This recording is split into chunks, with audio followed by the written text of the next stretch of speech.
C'est un beau jour tiède, un des derniers jours d'août. Jane savoure sa convalescence. Que de choses ont changé.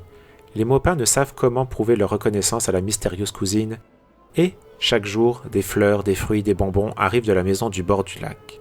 Quel calme! Jane n'est pas encore sortie du jardin. Elle a dormi après le déjeuner plus longtemps que d'habitude, car la pendule marque 4 heures. Nicole, Françoise, personne ne répond. Jane descend l'escalier. Décidément, la maison est vide, et le jardin aussi. Seul, Vaillant est là qui dort, près de sa niche. Tiens, on l'a attaché. Aurait-il fait quelque bêtise? Jane a envie de sortir soudain, d'essayer ses forces neuves. Elle ouvre la porte, prend un chemin, puis un autre. Elle avance à petits pas comme une enfant qui ne sait pas encore marcher. Et, pourtant, il faut qu'elle retrouve toute son énergie. Elle a encore tant de choses à faire. Cet homme dont on parle, qui est à Évian et qui joue gros jeu, qui se dit espagnol et qui a un drôle d'accent, oui, elle est sûre que... Mais chut, quelqu'un pourrait entendre. Quel silence dans ce chemin! Que se passe-t-il donc à Nernier? Des cris, brutalement, déchirent l'air. « Attention, le chien enragé, le chien enragé !» Jane s'arrête, le cœur battant. Elle ne savait pas qu'il y avait un chien enragé dans le pays. Ses cousins n'ont pas voulu l'effrayer, sans doute à cause de Vaillant, et c'est pour cela qu'ils ont attaché la brave bête. Le chemin est encore désert, qui va de la Savoyarde à la route de Messery. Jane est lasse. Elle s'arrête, s'assit sur les talus, quête de nouveaux cris et n'entend plus rien. Elle fronce les sourcils.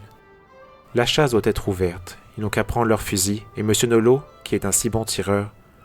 Jane relève la tête, et cette fois, son cœur bat comme un fou.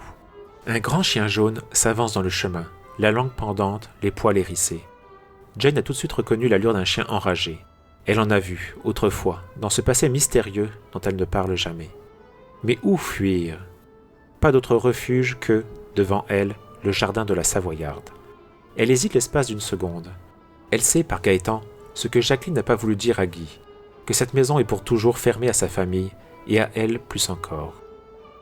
Mais le chien descend le chemin droit devant lui. Il n'y a plus d'autre moyen de fuir.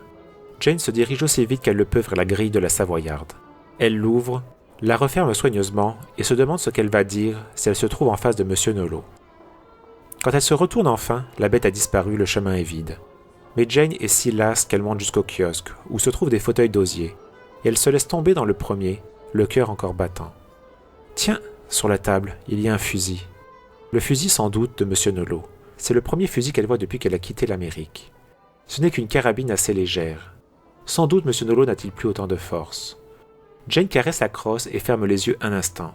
Les souvenirs remontent en foule, tous les souvenirs terribles ou joyeux. Il a suffi de cette carabine abandonnée là sur cette table. Allons, cela va mieux. Jane se lève, elle veut fuir cette maison. Mais là-bas sur la route, que se passe-t-il? Un groupe d'enfants qui se blottissent contre un mur et, devant eux, le chien jaune menaçant. Les enfants crient. Le chien enragé n'est plus qu'à quelques pas d'eux. Elle a saisi la carabine.